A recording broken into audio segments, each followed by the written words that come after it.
পোনপ্ৰথমে সকলোলৈকে নমস্কাৰ জনাইছোঁ, আপোনালোকক স্বাগতম জনাইছোঁ। নতুন বছৰ আহিল।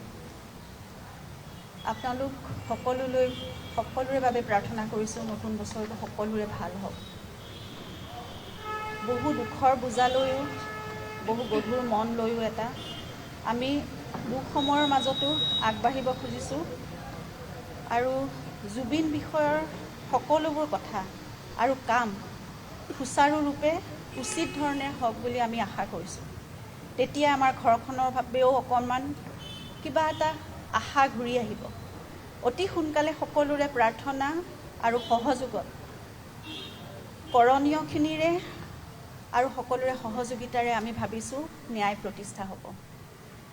এই ন্যায়ৰ প্ৰক্ৰিয়াত আমি প্ৰত্যেকেই কৰিবলগীয়াখিনি সততাৰে কৰি গ'লেহে আমি বিচৰা ধৰণেৰে বা আশা কৰা ধৰণেৰে প্ৰক্ৰিয়াটো সোনকালে সম্পন্ন হ'ব আৰু তেতিয়ালৈকে আমি প্ৰয়োজনীয় সকলো কৰি থাকিম, কৰি যাবই লাগিব, কৰি থাকিবই লাগিব।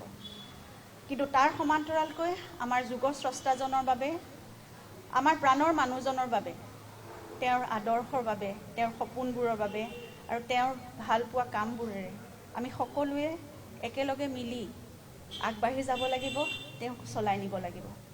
এইখিনিত আমি যদি স্থবিৰ হৈ যাওঁ তেতিয়াহ'লে তেওঁৰ প্ৰতি অন্যায় কৰা হ'ব। তেওঁ নিজেই কোৱা কথা, মোক মনত ৰখাতকৈ মোৰ সৃষ্টি আৰু কামখিনিক মানুহে মনত ৰাখিলে বেছি ভাল পাম। তেওঁ আৰু কৈছিলে যে দুঃসময়ৰ মাজতো আমি আমাৰ কৰ্ম কৰি যাব লাগিব।